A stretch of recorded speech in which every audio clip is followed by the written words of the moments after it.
अस्सलाम वालेकुम students, welcome to Vicky. और आज की इस वीडियो में हम करेंगे CS402 की सेकंड असाइनमेंट का सॉल्यूशन फॉल 2018 का। ठीक है, तो उससे पहले जो है हम सीधा पहले जाते हैं क्वेश्चन फाइल की तरफ।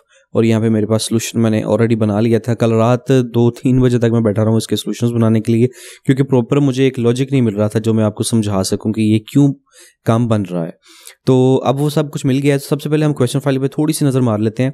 और बहुत से लोग मैंने नोटिस किया है कि वो पूरी वीडियो को नहीं देखते। तो मैं आपको स्टार्टिंग में बता दूं कि ये वीडियो जो है वो 2 से 3 पोर्शंस पे डिवाइड होती है। पहले नंबर पे हम क्वेश्चन फाइल को रीड करते हैं। सेकंड नंबर पे हम जो है उसके सोल्यूशन के ऊपर सारे के सारे सोल्यूशंस के ऊपर नज़र मारते हैं। एंड थर्ड पोर्शन में उसके रिलेटेड कोई ना कोई टिप्स, कोई ट्रिक्स या कोई भी ऐसी एडिशनल चीज़ जो कि आपके लिए फ़ायदेमंद हो सकती है। तो ये 3 स्टेप्स होते हैं नॉर्मली मेरी असाइनमेंट की वीडियोस के अंदर। तो इसलिए आप तीनों स्टेप्स को आराम से पूरा देख लीजिएगा, ताकि आप ना तो आपका टाइम वेस्ट होता है। अब के लगाए हुए 10-15 मिनट आपको फ्यूचर में बहुत काम देंगे, बिलीव मी। ओके, तो अब हम पहले आते हैं क्वेश्चन फाइल की तरफ। क्वेश्चन फाइल में सबसे पहली चीज़ है कि हमने डॉक्यूमेंट फॉर्मेट में अपनी असाइनमेंट जमा करवानी है और ड्यू डेट के अंदर अंदर जमा करवानी है। और हमारी जो है वो कॉपी नहीं होनी चाहिए। तो नॉर्मल ही है, यहाँ पे इंस्ट्रक्शंस कोई स्पेशल नहीं है। और यहाँ पे क्या लिखा है कि no assignment will be okay. तो ये है कि ईमेल वगैरह से जो है एक्सेप्ट नहीं होगी, तो आप विद इन ड्यू डेट जो है अपनी असाइनमेंट जमा करें। तो चलिए जल्दी से हम आते हैं क्वेश्चन की तरफ। तो यहाँ पे इसको थोड़ा सा जूम अप कर देता हूँ। तो यहाँ पे पहले नंबर पे हमारे पास एक क्वेश्चन है कि यूजिंग माई हिल नीरोड थ्योरम, आई गेस हमने प्रूव करना है लैंग्वेज एल जो डिफाइंड है इस सेट के ऊपर। तो हमने डिफाइन करना है कि जो इस सेट के ऊपर हमारी जो लैंग्वेज एल जो है वो डिफाइंड है और उसकी जो है वो containing at least 1A is regular. तो यहाँ पे आपने चीज़ एक ध्यान में रखनी है, एक होता है ओनली 1A, एक होता है एटलीस्ट 1A। तो इट मीन्स कि जितने भी कॉम्बिनेशंस बने हर कॉम्बिनेशन के अंदर एक 1 आना लाजमी है, यानी कि कम से कम एक 1 आना लाजमी है। मतलब एक 1 कह रहा हूँ, एक ए आना लाजमी है। जितने भी कॉम्बिनेशंस बनेंगे हमारे एफ ए के, हिंट है कि define class and build an F A.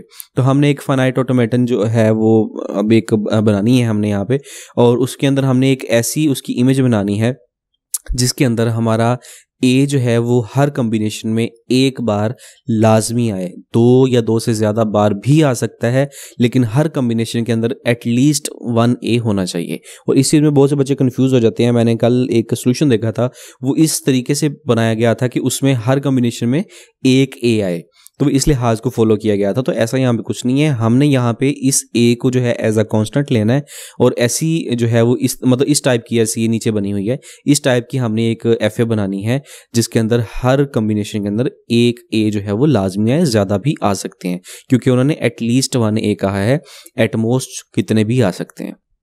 तो यहाँ पे पहले क्वेश्चन नंबर 2 की तरफ बाद में आते हैं। पहले हम जाते हैं क्वेश्चन नंबर 1 के सोल्यूशन की तरफ। तो सोल्यूशन जो है वो इसका ये रहा।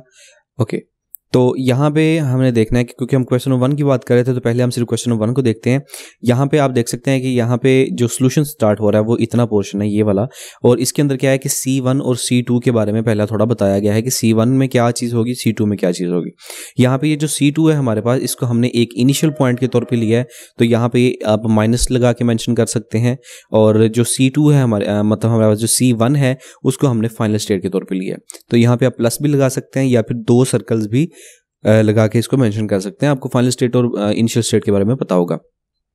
तो उसके बाद क्या है कि हमने सबसे पहले ये बताया कि जो हमारा C1 है, यानी कि हमारा ये वाला पॉइंट है, उसमें सेट ऑफ ऑल स्ट्रिंग्स जो है और एटलीस्ट 1A उसके अंदर हमने डाल देना है। यानी कि हमने यहाँ पे A और B की जो है वो लूप लगा देनी है, क्योंकि यहाँ पे हमारे पास 2 जो है इसके अंदर स्ट्रिंग्स हैं इस सेट के अंदर। तो सारे के सारे जो है वो यहाँ पे आ जाएंगे। और अगर इसके अंदर कोई वैल्यू रिपीट हो रही होती है, for example A, B, A होता इन केस, तो यहाँ पे हमने एक ही बार A लिखना था।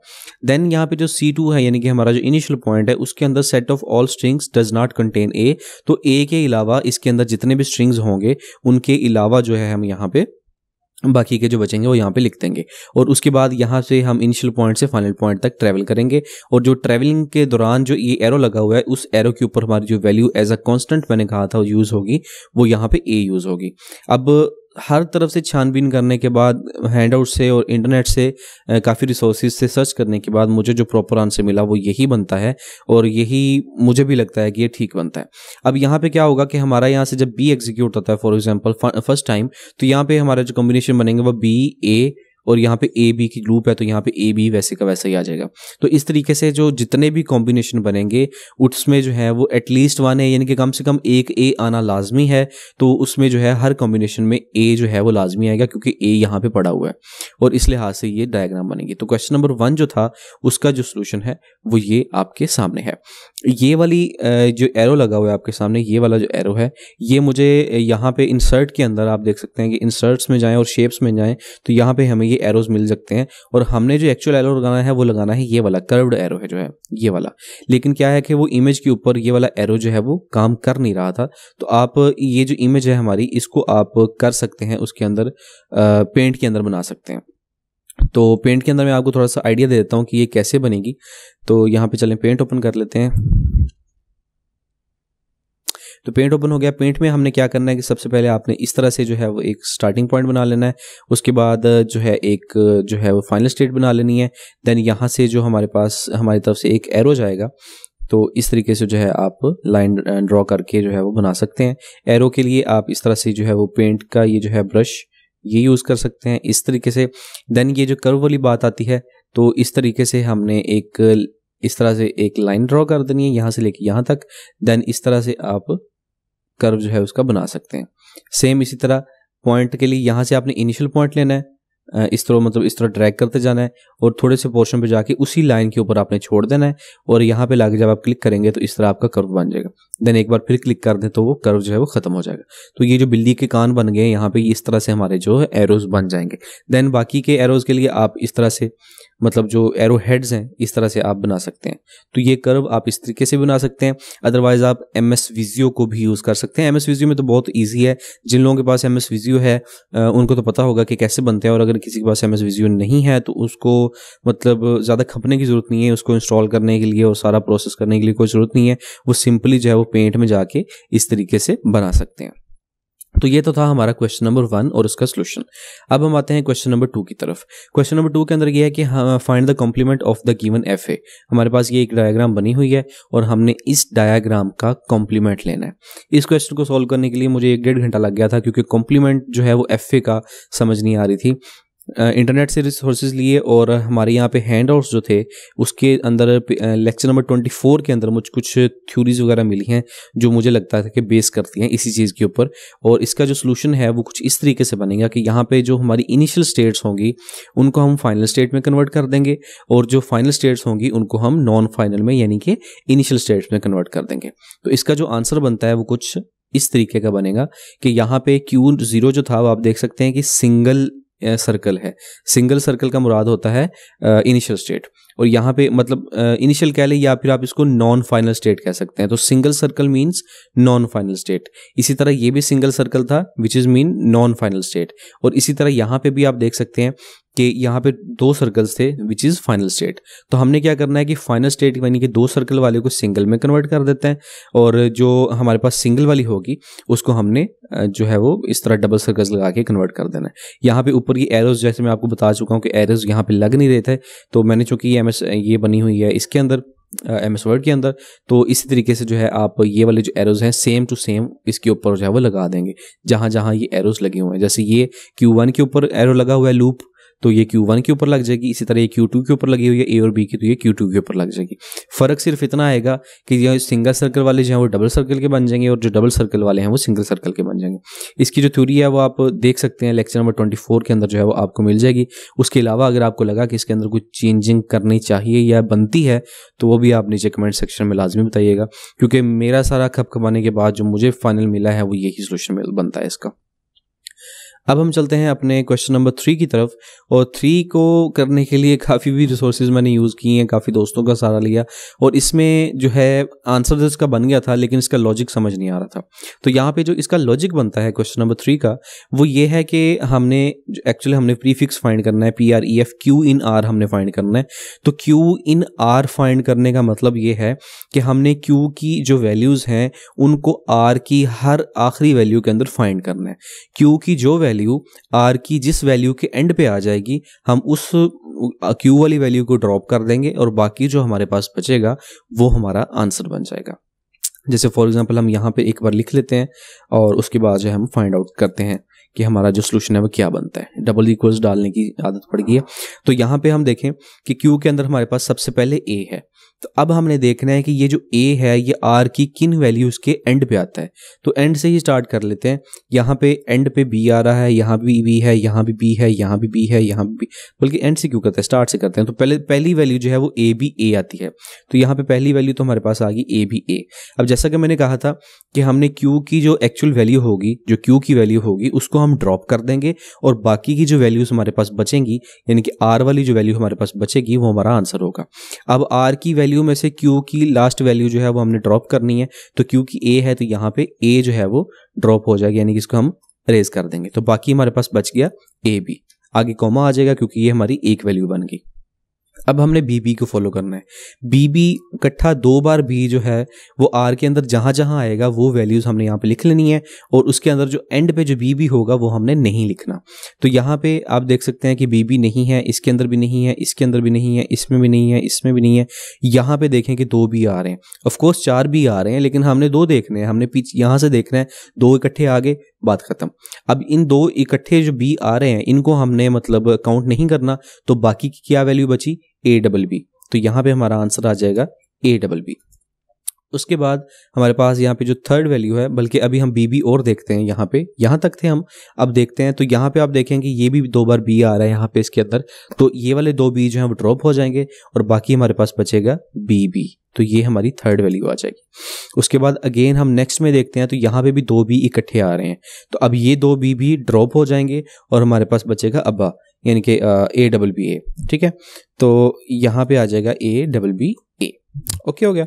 और उसके बाद यहाँ पे लास्ट के अंदर 2 बी इकट्ठे नहीं है, तो हमारा यहाँ पे ये पोर्शन खत्म। अब नेक्स्ट हमारे पास जो लास्ट वैल्यू है क्यू की हमने वो लेनी है और इसके अंदर हमने क्या है, ट्रिपल बी और ए हमने देखना है जो कि एंड पे आने चाहिए, ट्रिपल बी और ए। अब यहाँ पे आप देखें इसके अंदर तो वैल्यू बहुत नहीं है, इसमें भी ट्रिपल ए बी नहीं है, डबल ए बी है, और यहाँ पे भी ट्रिपल ए बी नहीं है। यहाँ पे देखें कि हमारे पास है ट्रिपल बी, ट्रिपल ए और बी। अब ट्रिपल ए और बी जो है वो ड्रॉप हो जाएगा और बाकी हमारे पास क्या बचेगा, अकेला बी। तो हम यहाँ पे अकेला बी लिख देंगे। उसके बाद ट्रिपल ए बी नहीं है, ट्रिपल ए बी नहीं है, नहीं है, नहीं है, नहीं है, और इसमें भी नहीं है। ठीक है, तो ये जो है हमारे पास हमारी वैल्यूज बन जाएंगी, हमारा जो है वो आंसर बन जाएगा। अब बाद में आप चाहें तो इसको आप अरेंज करके भी लिख सकते हैं, यानी कि इसमें अरेंजमेंट जो इसकी बन सकती है पॉसिबली वो बनेगी, ए बी बन जाएगी, उसके बाद बी आ जाएगा, उसके बाद ए डबल बी आ जाएगा, या फिर आप कह सकते हैं कि ए डबल बी यहाँ पे आ जाएगा एंड उसके बाद ए डबल बी ए आ जाएगा, बी आ जाएगा एंड बी बी आ जाएगा। तो इस तरीके से आप इसको अरेंज करके भी लिख सकते हैं, अदरवाइज जो इस तरीके से ये लिखा हुआ है ये भी ठीक है। तो अब हम चलते हैं इसके क्वेश्चन, जो हमारे पास आंसर पहले से सॉल्व पड़ा हुआ है। तो इसके अंदर आप देख सकते हैं कि B A B B B A double B and A double B A, 1 2 3 4 and 5, और यहाँ पे हमारे पास भी 1 2 3 4 एंड 5, और सेम टू सेम ये वही आंसर है। ये जुबानी मैंने इसलिए किया कि ताकि मुझे भी रिमाइंड हो जाए एंड आप लोगों को भी एक्चुअल में पता चल जाए कि क्या बन सकता है, क्योंकि अगर नीचे आंसर लिखा होता तो आपने जल्दबाजी करनी थी कि आगे आगे देखते जाना था। तो ये एक तरीका था, मतलब इसको क्वेश्चन नंबर 3 को फॉलो करने का, सॉल्व करने का।